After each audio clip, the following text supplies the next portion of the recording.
Welcome to Food, Wine, and Whiskey, a podcast about having fun conversations on tasty dishes, vinos, and spirits from around the world.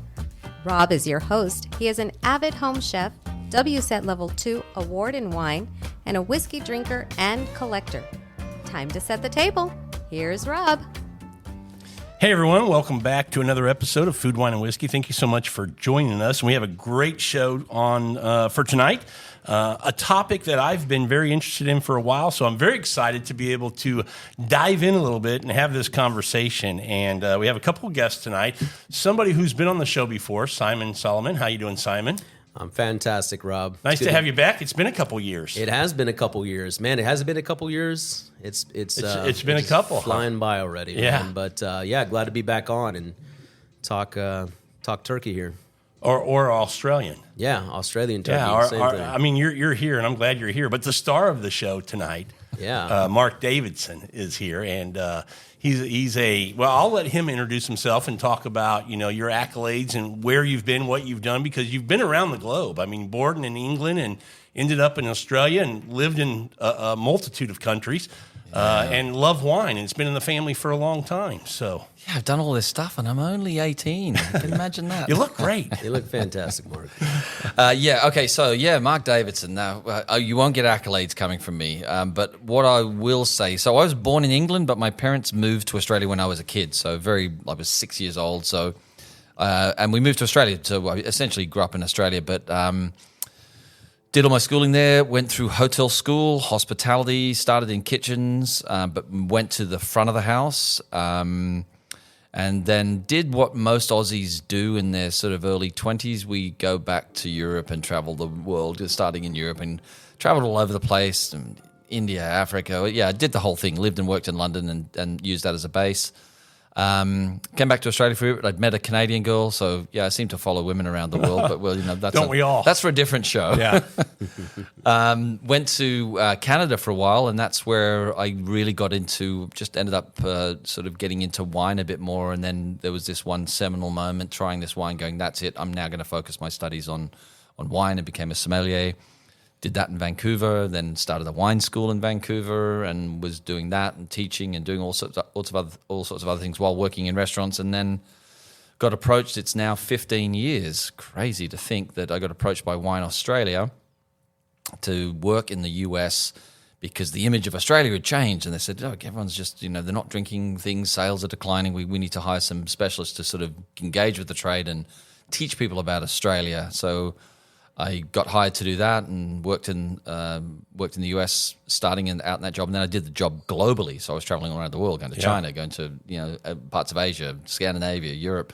So that was kind of cool. Mercifully, I was single at that point and sort of shaking and moving. And now I'm just doing North America again because I'm not single anymore, and I'm now just shaking rather than moving. So.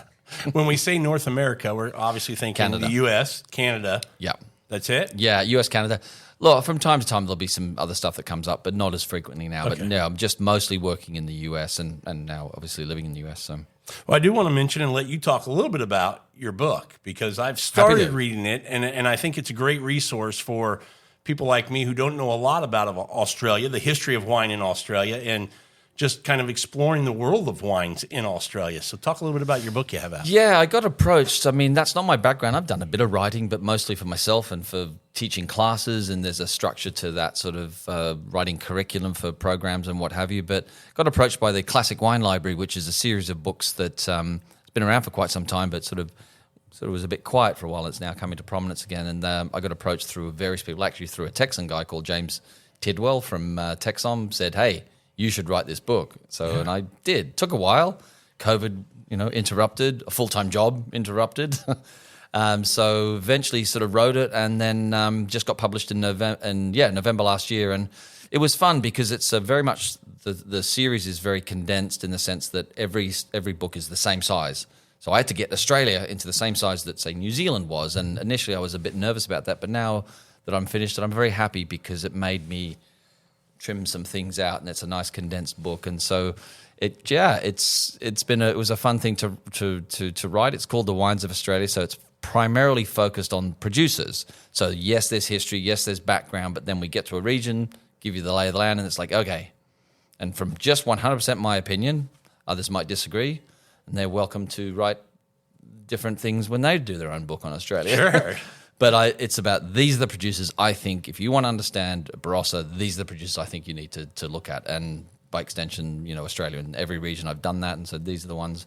So yeah, there's opinion in there, and there's sure. Wine is subjective, and there's anyway. fact, and if it's fact, if it's my opinion, then it's fact. Yeah, right? I mean, who would question it? I'm not going to.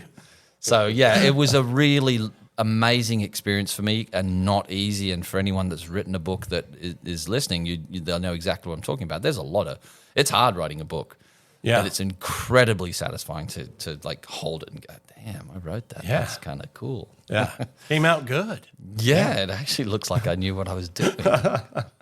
Well, let's dive in. I went through the book. I recently received the book because I bought it when Simon told me about this opportunity. And I haven't had a chance to read it completely yet, but I'm looking forward to that. But I went through and just kind of pulled out some of the chapters and titles and things that you talked about. And I think it's good calling this episode kind of Australia 101, just kind of getting an understanding for the landscape there. And so starting with, I thought it was very interesting, the evolution of Australian wines, kind of what was the wine of choice, fortified wines, and kind of where it went from there to the quality wines we have today. Yeah, it's really isn't it? It's like what's really happened in Australia versus what you see in the export markets is the sort of almost two different things. But for sure, grapes did not exist. Let me try and give you the Coles Notes version of history of Australian wine. No grapes existed in Australia. They had to be brought in, and they came in the 1700s, late 1700s, with the first fleet of, let's call them settlers, shall we? Yeah. Okay, we're a penal colony. They were convicts, so that came in, but not a lot happened until the 1830s when a gentleman who was a botanist from Scotland came over and so convinced of what he'd already seen with grapes, he thought, no, there's something special here. Went back on his own dime to Europe in 1831, collected vine cuttings and brought like a big collection. That sort of formed the foundation. Like he did that on his own dime. He was so convinced. So he brought that back, and if you've ever been to the Opera House in Sydney, right behind there's the botanical gardens, planted them there, and that sort of formed the foundation of a more sort of, organised collection of grapes. And so that was the early part of the history. And then, as the colonies expanded, then, wine production expanded. So that's a whole other story. But then style-wise, we actually made really cool, really fine wines in the late 1800s that were winning awards in Europe. But the taste became fortified wines. We were a colony. We were, Britain said, make fortifieds. That's what, we're drinking and what we would, you can export. Port styles, sherry styles. Port and sherry styles and muscat styles. And so that became what we exported and what we made and largely what we drank. But we were a much smaller country in those days. That went on for several decades until about the 60s and 70s where more table wines sort of started. So we've always had a really strong fine wine connection. And for another show, Aussie fortified wines are magic, but it's a whole there's that long history means there's some plonky, cheap and cheerful stuff, but there's a history of fortified wine production that is really magic, and there's some great wines. And then after that, table wines started, and then export. The export boom was really in the 1980s, where we were making fun, affordable, varietally correct wines at a time where cheap and cheerful wines from Europe were a bit earthy and maybe not as fruity and not as easy. We're not talking Yellowtail. No, this is before Yellowtail. Okay. We'll get there. We need to build up to that. Okay. Right. Yeah. I'm teasing you before we bring you to that main course. But so that was things like Jacobs Creek and what have you. And then had some boutique-y stuff that Robert Parker got behind, big alcoholic wines, and then the Yellowtail phenomenon. And I actually discussed this in the book, that people like to sort of criticize the success of Yellowtail and that thing as being, that's ruined the image of Australia. Well, I don't think Yellowtail did. I think it's a simplistic way of looking at a more complex problem, which is you got Yellowtail, a successful brand, so successful that that story was required reading at Harvard Business School for a period of time. Really? It was so successful. But my criticism of us in Australia was we had all these copycat brands. Let's get a slice of that pie in the US, and there was Little Penguin and this one. And so the shelf sets filled with these. It was like a zoo of like animal brands, and I just think that's what people thought Australia was, and they moved away from it. And what really that's never been. it was a bottom-up strategy. And I mean, I had a California winemaker friend of mine who shall remain nameless because I adore him, but he said he started laughing when I came back to work with Australian wine. He said, Yellowtail, ha, ha, ha. I said, well, okay, well, if you would like, how would you like California to be thought of as, Sutter Home White Zin? He said, solid point. That is a solid point. Because every place on the planet produces volumetric wines. Yeah. I've been to some big wineries in Australia, really big, really successful, but massive wineries. But none are bigger than the co-ops I've been to in parts of Europe. We just don't start the discussion there. Yeah. We know that exists. Well, every country get makes bought. Them. I mean, people are drinking them. Every country makes them, but we've just lost. We got lost in the shadow. And you saw we did a tasting tonight. You saw the character and quality of the wines. That's what gets lost in that shuffle, is that sort of, the character and quality of the 2,100 or so small to medium-sized producers that exist. And I hate saying that's the real Australia, but it kind of is. That's where real Australia exists in terms of understanding and doing. It's not that I don't talk. I talk about Yellowtail in the book. I talk about the bigger brands and their success because every country needs them. But the real story of Australian wine, to my mind, exists in those mostly small to medium-sized family-run businesses. That's where the excitement lives, and that's true anywhere you go. So let's talk about, when we think about grapes, we think about varieties, and we think about what does the climate and the landscape need to be to support growing and making wine from these varieties. Australia does a variety of things, so I'm assuming there's a lot of different climates or microclimates that support.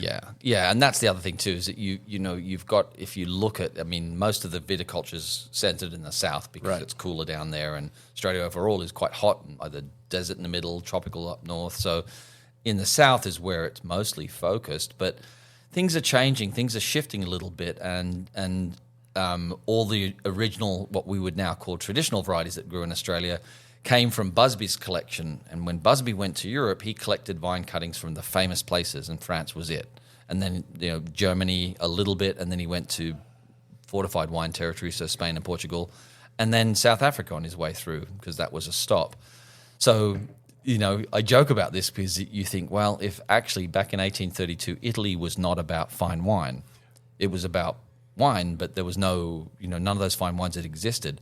But actually, a lot of Italian varieties now that we know of that came about, that we understood them a little bit later, actually are far more suited to parts of Australia. So we've got this weird dichotomy where we've got all these lovely classic varieties that have formed the foundation of brilliant wines in Australia, and now there's all this stuff happening with Fiano and Valangina and Vermentino and Nera d'Avola and Tempranillo, and so they all exist in Australia, and they're all slowly but surely making waves. The classic varieties still form the backbone, but there's all this other stuff dancing around the classics that makes it a really nice fruit salad of really interesting wines. Yeah, and when we think about varieties and we think Australia, for everybody, I think, who's dabbled or knows anything about wine, Shiraz is what jumps out.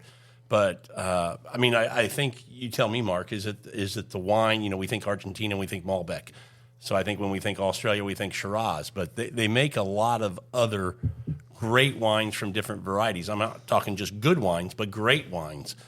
So what are the varieties if we started with whites and then moved to reds? Yeah, well, look, you're right about Shiraz. It is our signature variety. And I go on a bit of a rant in the book about that because I love Shiraz, but I don't love all Shiraz. And I think there's certain styles of Shiraz that have helped make Shiraz not as popular. And that's another ugly story. We'll get there later. But I love Shiraz. But if you look at the roughly 140,000 hectares of vines we've got in Australia, 40,000 of that is Shiraz. The vast majority of what's planted is, that's Shiraz. But yeah, Riesling has a tremendous history there. Some of the oldest vine Riesling you'll find anywhere on the planet. It exists in parts of Australia. There's old vines, Semillon, there's Chardonnay there. So I think those are the sort of more historic varieties. And then the newer white varieties, Fiano, Vermentino, Viognier. There's a whole pile of them. So yeah, it's.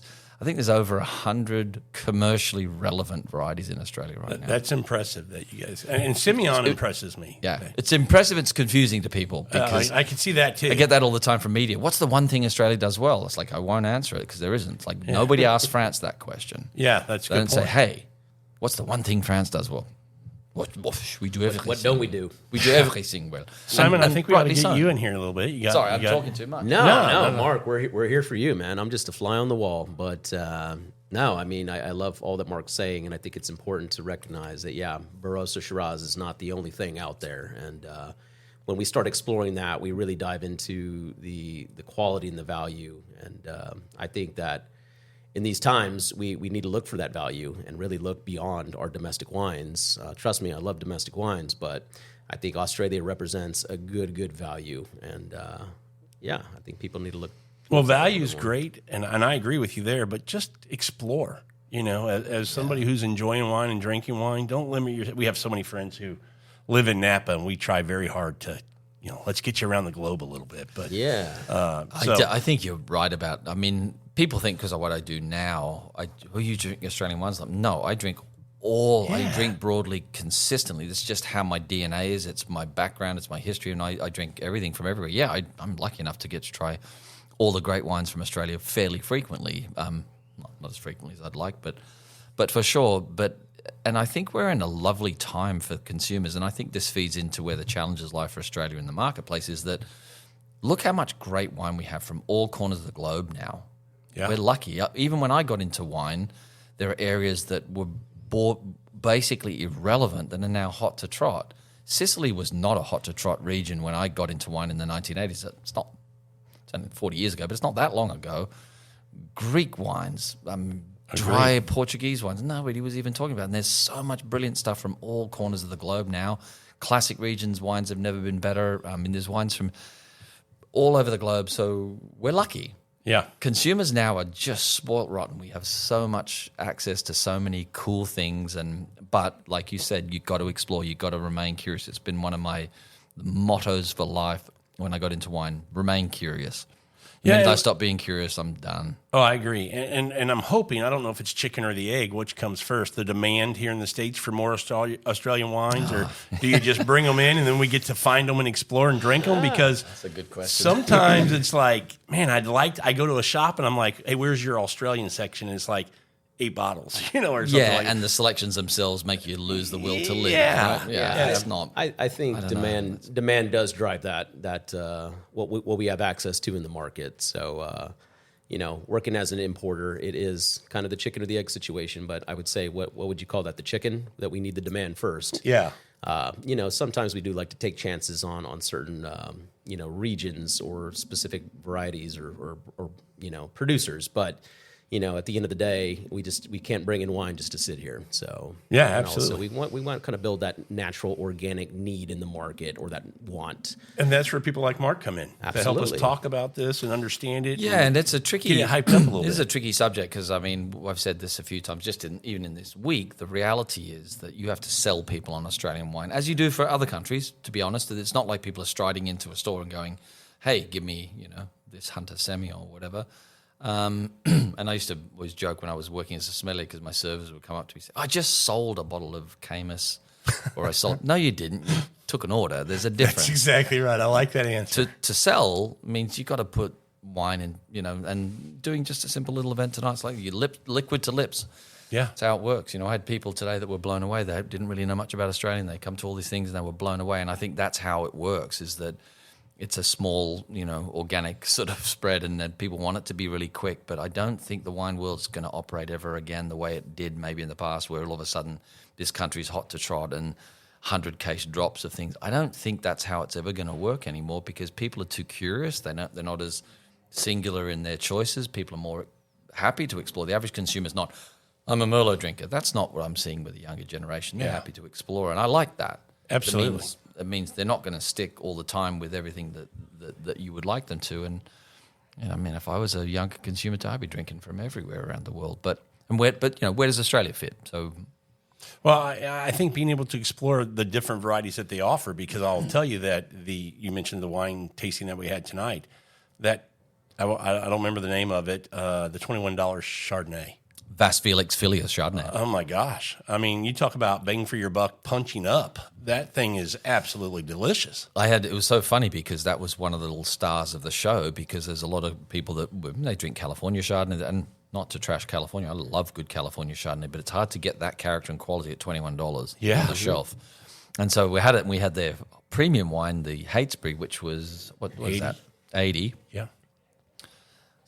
There's a lot of people went, man, that is like top-notch Burgundy, and they were super waxy lyrical, and I had a bunch of people that preferred the cheaper wine, not just because of the price, that just the style was... Sure. Yeah, and so, yeah, and that value is there, I think. Not that $21 on a daily basis is what people would drink. I would like to think they would, but yeah. Yeah, but still, that when you think about that quality of Chardonnay for that price price, quality that's value, it's like amazing. And what was I really enjoyed tonight was I've not had a Riesling from Australia, and I've heard really good things about it. So getting to experience and then ultimately buy a couple bottles of that tonight was awesome. Yeah, you did. You sort of skipped all the stepping stone Rieslings to get to one of the greatest Rieslings produced in Australia. It's a beauty. Yeah, that wine is very special, and also with 10 years of age on it, that was a treat. And I've been a Riesling fan ever since I can remember. I used to start my wine school classes with young kids saying, hey, if you don't like Riesling at the end of this class, you will fail the class. No, I just say you'll fail the class and you won't be successful in anything you do in your life. There you go. Jokingly, but yeah. But that Riesling we showed today was magic. That is one of Australia's great Rieslings from a very specific site that's was planted with Riesling in the 1960s, and it's deliberately bottle aged to gets you in a very different condition than something that was made, And then I'll finish on the wines of tonight. We got a couple others, but the one that my wife just absolutely fell in love with and made me purchase was the Octavius. Yeah, the Octavius Shiraz. That was kind of a crowd favorite tonight. I think you set a trend there. Just very interesting. We talk about just pioneering families, and Yalumba, or the Hillsmith family, really did kind of set a high standard for all of that. Very elegant wine. Very elegant, just really softly integrated tannins, but just fantastic fruit and just a striking balance. That's what we're all looking for, right?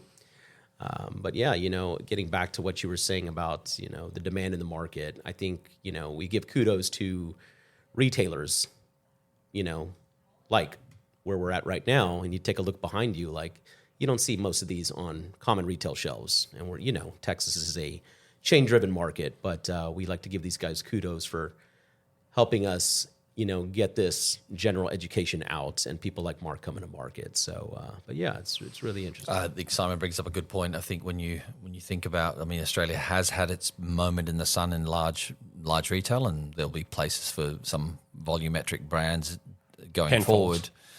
Yeah, and then some of the higher end. But I do think the future is about restaurants, it's about independent retail, and I look on the shelf here and I look this. It's great. I live in Des Moines, Iowa right now, and I've been doing my bits and pieces with some of the smaller people there, and I can walk. A mile from my place is a little merchant that is mostly a cheese merchant, but he has a bunch of wines, and I can pick some pretty cool things. And those are the little outcroppings that make me sort of hopeful, because the reality is I do think small independent retail is where a lot of the more boutique-y Aussie wines, that's the outlet. And I agree with you 100%. Just, whether it's Australia or anywhere from around the region or around the world, finding wines from unique and fun regions are these type of shops, the boutique type shops, because I always say it's a journey. You start at the grocery store, you go to the big box store, and then you find a home here in these, boutique yeah, and that's type not shops. to say some of the bigger retail, in fairness, but the point is you don't walk into a big retail store and know that there's someone you can ask a question for. There's not that. That's how it goes. That's exactly right. They have good wines. Once in a while, you might accidentally bump into someone and say, "Oh, what are you looking for?" But the reality is that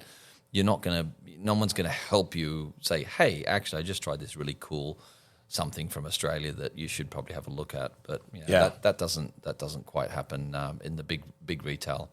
But, So let me ask you, is there anything unique with, when I think about American wines on the label, it's always, if it's 75% more or more of that grape, we see it on the label. Or it'll say just a red blend, and we kind of have an idea. When you go to Old World, it's the region that you're in. You have to understand, if I'm in Beaujolais, it's going to be Gamay. If I'm in Burgundy, it's Pinot Noir and Chardonnay or whatever. Is there anything unique that the listener needs to know about when they shop for Australian wines that they need to look at a label and understand? No, I think actually for the sort of California drinker, Australia's an easy transition with that because our labels are, for the most part, and there are exceptions, but the reality is we label varietally for the most part. The unique piece is that trying to understand those regions. That's one of the things that I've been trying to do in that, I hear people say things like, no, I blame ourselves for this a little bit, how we've marketed the wines historically. But when people say to me, I love Aussie Shiraz or I hate Aussie Shiraz, I've never, ever heard once someone say, I love me some American Cab. That's like it's our country. We don't talk that way, and yet we're still talking that way in Australia. We're not the regional thing. So I think that's an important thing. But I don't think there's anything unique for. I think it's an easy transition for people that understand those wines. I mean, you'll see some producers that aren't. They're doing some funky blends or they're doing things. I mean, look at Henschke, the famous producer there. They don't put the variety on the front label. It's Hill of Grace, which is a vineyard site, and on the back they tell you it's a Shiraz, or it's Marble Angel. The Marble Angel. It's Cabernet, and they tell you about the vineyard. Do they have a rule like we do for you have to have a certain percentage of it to put that on the label? Yeah, absolutely. It's 85% is the rule. Okay. And then if it's different from that, you'll see on the back label, like, for example, the classic blend in Australia, GSM, Grenache, Shiraz, Mourvèdre.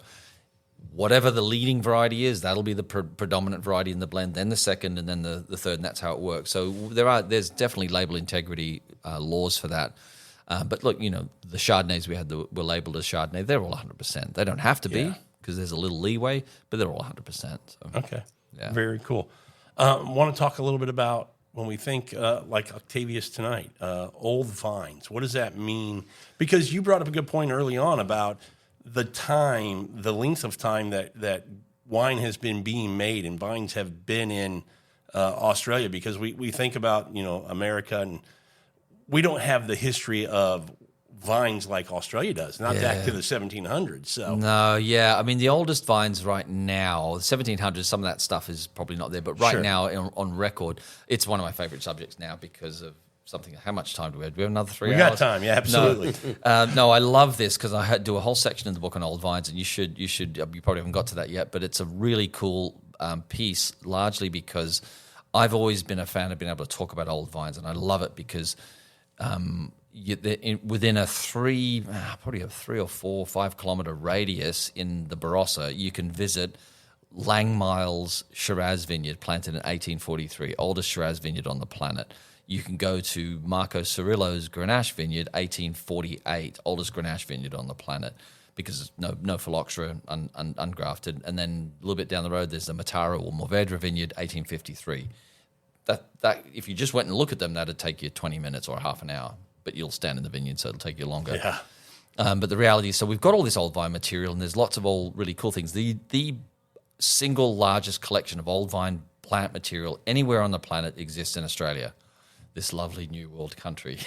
So we've got all these old vines. And the interesting thing is, and the question that has to then be asked, so what? Right? Yeah. The next question is, so what? Does that matter? Who cares? It's old vines. And it's just beyond the anecdotal things of like, well, that's a nice and romantic thing.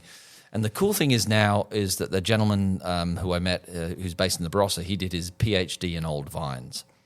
And his whole thing, and I'm going to butcher his 4-year studies, but he basically did a whole study in epigenetics, because my question to him was, do old vines make better wines? That's the question we have to ask ourselves. Now, that was going to be my question. The winemaker is involved, so they could stuff it up. But we can now, with a modicum of confidence, say, yeah, they do produce year in, year out, they're going to produce more consistent fruit. And here's why. And he sort of started to quote unquote prove it, or giving us something beyond anecdotal. He said, look, what they've got is epigenetic modification. I am not a geneticist. This is not my field of expertise. And Dylan Grigg, if you're listening, I apologize if I'm butchering this. But here's what my understanding when I spoke to him is that, so what happens over a period of time after a vine's a certain age? And I said to him, what's a certain age? He said, 50 years is where I like to, that's where his research. And it was Spain, it was Australia, it was all over the place.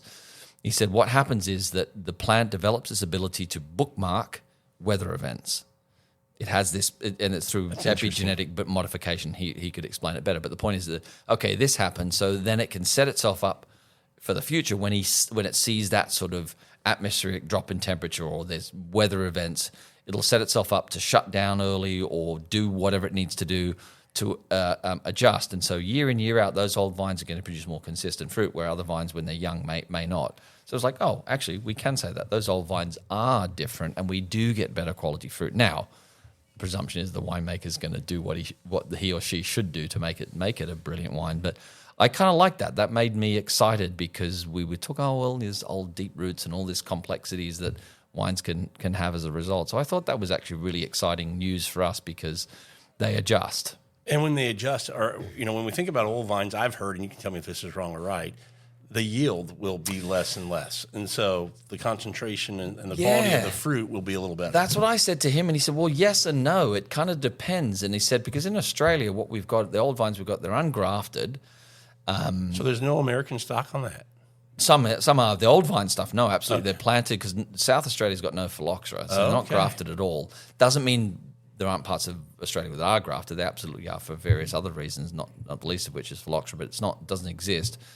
But what he said, it was really interesting, especially Grenache. I was in a vineyard at one point, actually a vineyard that is Yalumba's vineyard, and was asking one of the vineyard managers there, saying exactly what you just said. Oh, they produce less fruit, they self-regulate. He said, no, sometimes if we've got a cooler vintage, we have to drop fruit because it's not going to ripen in time, because they're so productive and they're so...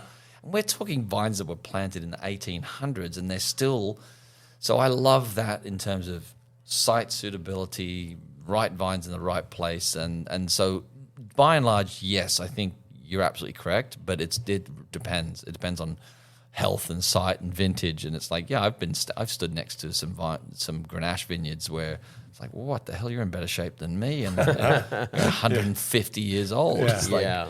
So, Mark, do you think the Old Vine Charter is going to kind of help identify? I love this, man. I wish. The Old Vine Charter started, it's a Barossa thing now, but it started at Yalumba. Yalumba started the Yalumba, the producer in the Barossa, started this thing to classify it. There is nowhere on the planet that codifies the use of the term old vine. So in Barossa, if you say old vines, it's minimum 35 years old. Okay. Right? Then it goes to, old vine, Survivor vine, 70 plus years. Oh, thank you. Yeah, sorry. Old vine, 30 plus. Survivor vine, over 70. Centenarian, over 100. Then Ancestor, over 125. You can't use those terms. It's starting to show up on the bottles now. Oh, wow. I want all of Australia to adopt this, because I love it. So that was a Yalumba thing that the rest of the Barossa said, oh, no, we're doing this for the region. We're doing this. So it was done through vineyard records, DNA testing, and you have to be on the Old Vine Register. And so, yeah, they've done that. And there's a lovely chapter in the book on that, which I think is great. It tells you about all the vines. So there's some other sort of registries in McLarenvale and other places, but there's not this whole thing. And I want all of Australia to adopt that. Yeah, but it's not there yet. I absolutely love that. And I think it's just going towards kind of just helping the overall education and of general public. When we look at what, old Malbecs or Malbecs from South America, and just like getting more appellation specific and putting it on labels. So I just like the fact that they are trying to generally educate and truth in labeling. Yeah, absolutely. Yeah. Label integrity. It's like, it goes back to, it's like, if we say old vines, it means something. It's been codified. And that's not to say people using those terms elsewhere aren't being honest, but there's no legislation. And I have lots of friends in France, and I have a tremendous fondness. But I ask my French winemaker friends, they'll use the term vieilles vignes, old vines, and I'll say, how old are your vines? 25 years or something. It's not, and it's not. But that's not to say that isn't authentic necessarily. But when it's codified like that, it's kind of cool. There's a little bit that's of very cool.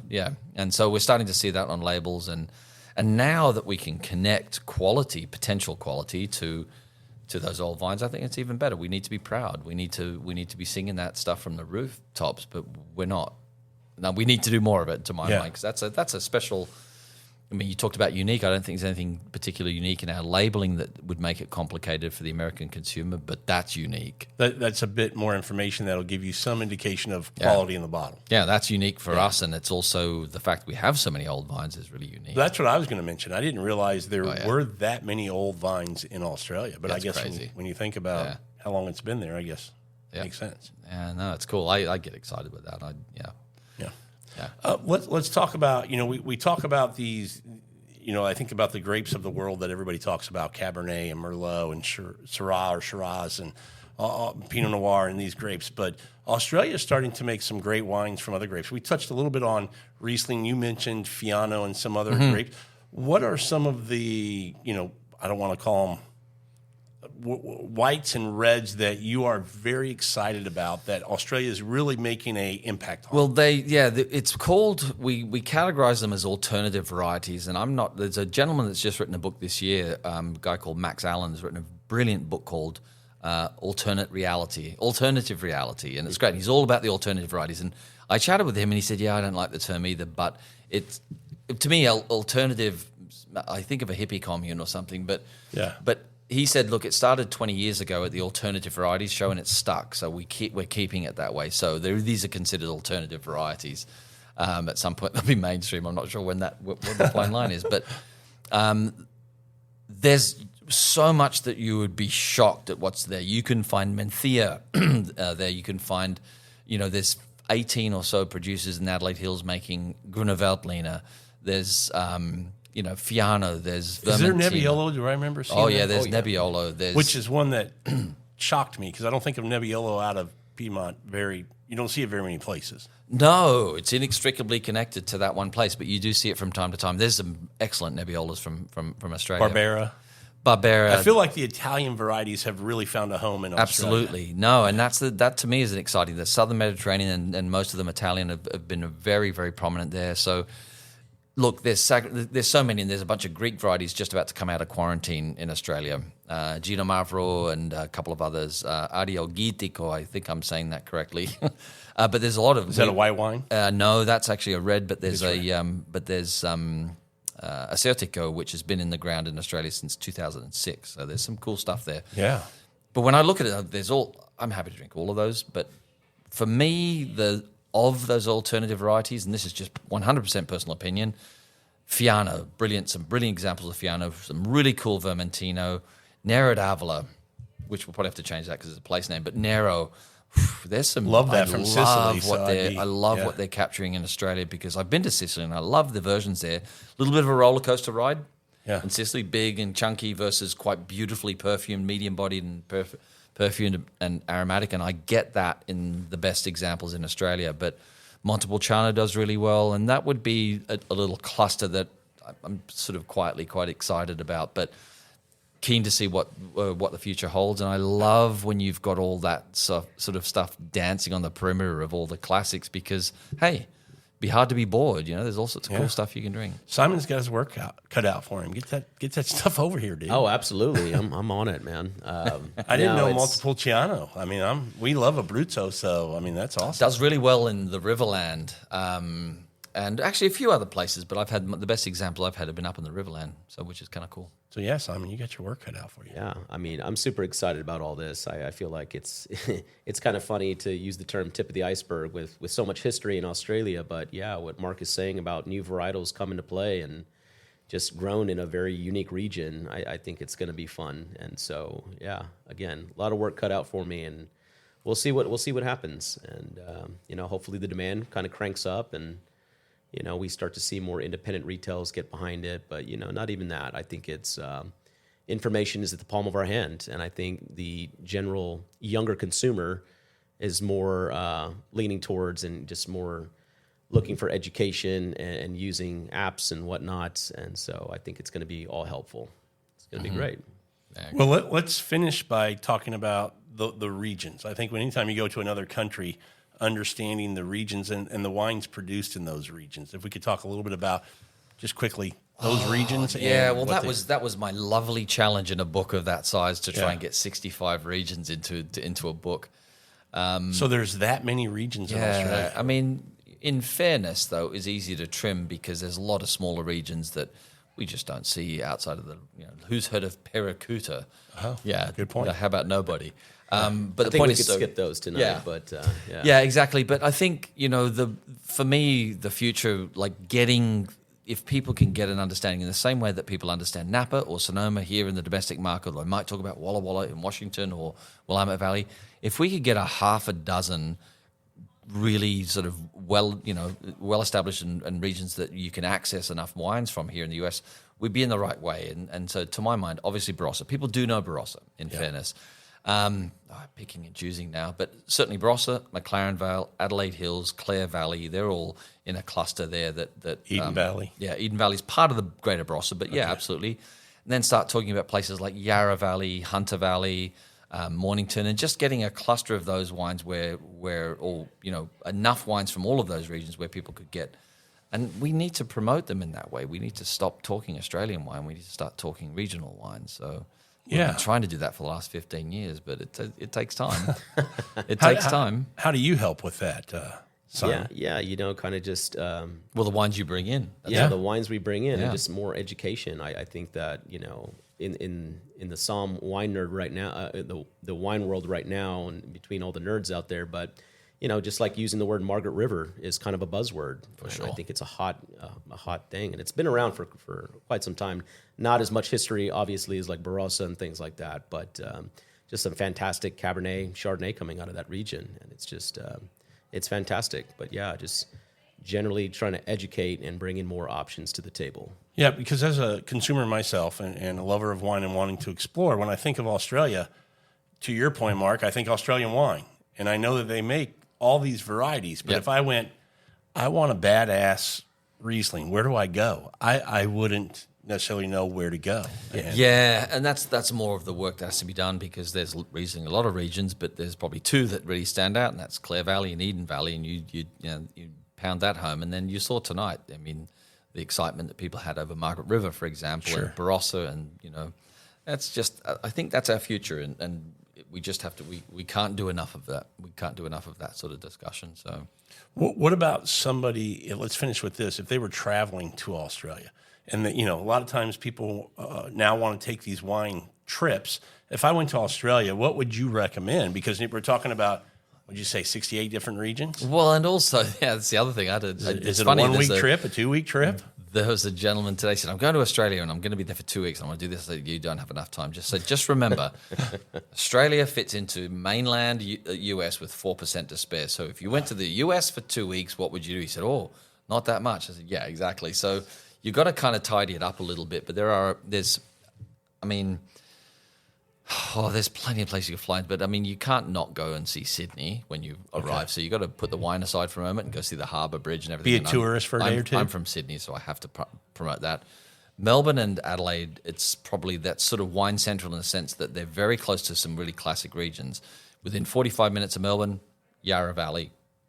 The other way, 45 minutes, Mornington Peninsula, and all sorts of other things around. Probably, in fairness, the best city to be close to some of the most classic regions in Australia is Adelaide.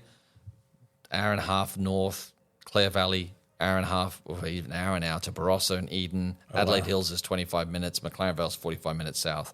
Right there in a cluster. That sounds like a pretty good spot. You've got a lot to see and do in that area. And I don't mean to single things out, because there's so many good areas that you would visit. But if you had a short time there, if you had a long time, oh man, I'd send you all over the place. But, but for a couple of weeks, Adelaide would be a tough one to beat, simply because you are so centered around. Yeah, more so even than, Napa's beautifully situated. Napa and Sonoma's situated close to San Francisco. But Adelaide, man, you've got more to access, north, south. One thing I failed to probably talk about, I should have when we were talking about labeling, was the vintage. Because Southern Hemisphere versus Northern Hemisphere, how does that, when we look at a year on a wine, how do we in the Northern understand? That's a really good question, and I would have said historically in the past, Australian wines would be a little more consistent vintage to vintage, but climate change now is more about extremes, and for sure, year in, year out, you say, we've had some pretty consistent vintages. Margaret River actually is annoyingly unbelievable year in, year out. They don't have what's like, they look around, we had a great vintage. Okay, shut up. It's kind of true. Yeah, let's go surf. It's kind of true, actually. They have their challenging vintages. But right now, we're on a bit of a curve over the last couple of vintages in some of the classic areas of, say, we just talked about Adelaide, McLaren Vale, Barossa. We've had a couple of the coldest vintages in the last, several decades. So we are dealing with some vintage variation more now, possibly than before, which I kind of like that. That's adds a little color and character to it. But yeah, that's like anything. I mean, learning about the vintages, that's just geeky stuff that we have to spend the time to do. But I think when it happens in Australia, I think the only thing that, to my mind, and I talk about climate a bit in the book, which is sweeping statements are a little dangerous. There's all the exceptions that prove the rule. Like, for example, it might have been the coolest vintage in however many years in McLaren Vale. That didn't happen in Margaret River, because McLaren Vale to Margaret River is like driving from, I don't know, LA to Atlanta. Oh, wow.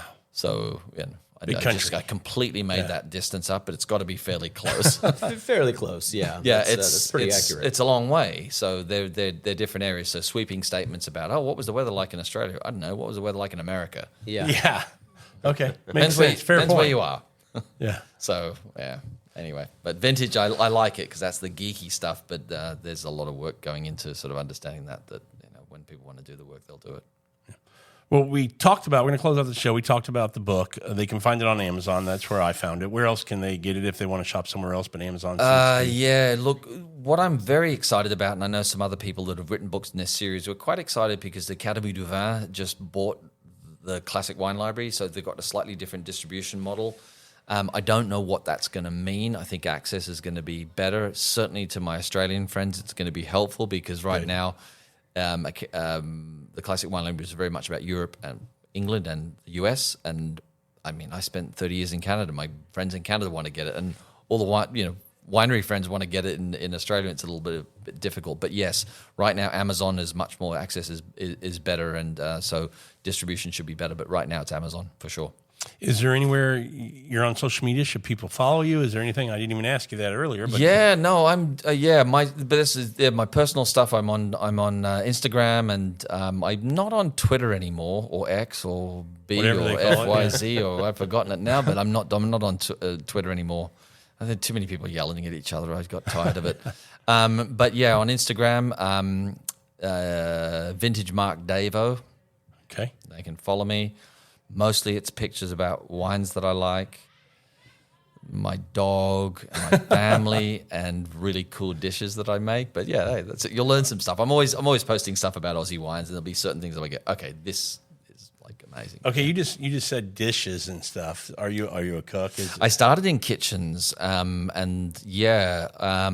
like to cook. Okay, that's my love we have language. That in common.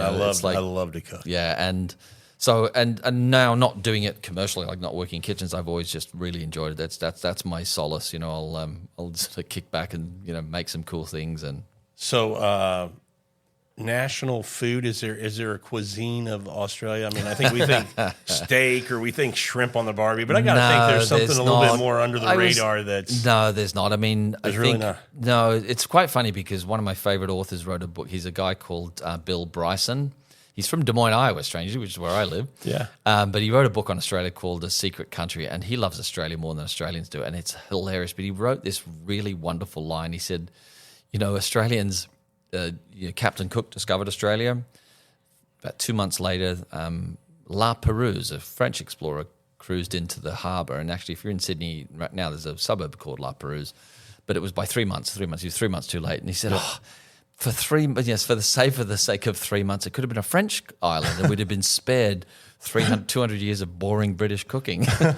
Historically, Australia was not great for food. Currently, it's super exciting, but putting your finger on what it is it's about influence from immigration from Asian countries and from European countries, and it's a really vibrant, brilliant wine and food scene, like food and but I can't. Sounds similar to the U.S. But yeah, but the U.S. has some really interesting dishes developed. I love regional cuisine in the U.S. because it's a bit more Southern cuisine. For sure, you've got Creole, you've got barbecue here, which what we call barbecue, we got that wrong. That's New England kind of. That's lobster. Grilling. We grill. We don't barbecue. But sorry, my Australian friends, that's not barbecue. Throwing a shrimp on the grill is what we should have said. But yeah, there are distinct things, and that exist in Australia. But for the most part, it's a lot of sort of outside influence. Some of the best Asian cuisine you'll try anywhere outside of those specific countries, with all due respect to what's happening in the US, you'll find it in Sydney. Best Thai food I've had anywhere on the planet outside of Thailand is there. Vietnamese, although you've got some pretty good Vietnamese here in Houston, I have to say. Oh, yeah. Vietnamese, and it's that cultural influence for us through immigration over the history through 70s, 80s. That's been what's formed what I think makes Australian, and just a bit of confidence in the natural produce. We're surrounded by ocean. We've got brilliant fish. We've got great produce. We've got great meats, and just adding the flair from the cultural influences, I think, is what makes it interesting. That didn't give you. Now there are some things like a meat pie, which you have to have when you're there, a meat pie, but that's not fine Australian dining. Meat pie, is that like a Hot Pocket? No. A little bit better than that, Rob. A little bit better. No, it's a proper meat pie that is, Is it like a I have pot one pie? It's like a minced meat. It's meat. Situation? It's meat and gravy in a pie, and you have tomato sauce on it, which is ketchup. Okay. Fine cuisine it is not, but I have them when I'm there, and I love them. But I would hate to think that Australia is defined by the meat pie, but it probably was at a period of time. But the reality is that I think, you can't quite put your finger on. I know I didn't answer that question the way you wanted me to, but it's like... You did answer it because it makes me think it's similar to the United States. Because if I think about, if I were to say what's the one food that would represent the United States, I would say a hamburger. Oh, for sure. A you got that. You something like that. And other than that, it's just kind of like you said, getting to different regions in the South or wherever they have... and I don't think maybe it's the meat pie for us, but the reality is, well, then there's Vegemite, but I don't know if you could call that cuisine. Oh, Rob, stay away from that. Don't even stay away from that. It's very, very unique. But what he was saying, it's not a set cuisine, and I get that question often when we're trying to do these Australian wine tastings. People are like, "Well, what's the cuisine?" And there's a big question mark right there. So, what don't they have? Obviously we can rule out like barbacoa tacos or something like that, but really everything else, like Mark said, the Asian cuisines, Asian cuisines over there is just incredible, great seafood, and it's just the list goes on and on and on. So, but for sure, we eat more lamb in Australia than Americans do. Oh, do you really? Yeah, like if you go to a butcher shop here, and now what here in Texas in beef country, beef's really really popular in Australia. But if you look at the selection at a butcher shop in Australia, there's the beef, there's chicken, there's pork, and then there's a massive lamb section. People love lamb in Australia, so. As a sort of, some certain ingredients that are more popular, I'd say, for sure, lamb. And lamb is different cuts, whether it's ground lamb, whether all it's leg of lamb, whether it's lamb chop. Yeah. Okay, that's pretty cool. Yeah, that's pretty cool. I love lamb, but it's not as popular in the US. Yeah, you're right. You're right. Any last words to close out on Australia before we finish up this episode? No, everything was fantastic, and if we can encourage everybody, just to keep exploring, and we're not just isolating Australia, but keep exploring. There's so many great wines in the world out there. But if you haven't been and you haven't tried wines from Australia, you absolutely need to. Absolutely, absolutely. Get out there. Yeah, it's the way I sign my book right now. Drink more, drink better, drink more, better Aussie. There you go. I like that. Absolutely. Well, thank you everybody for joining on this episode of Food, Wine, and Whiskey. And until our next episode, enjoy your next pour.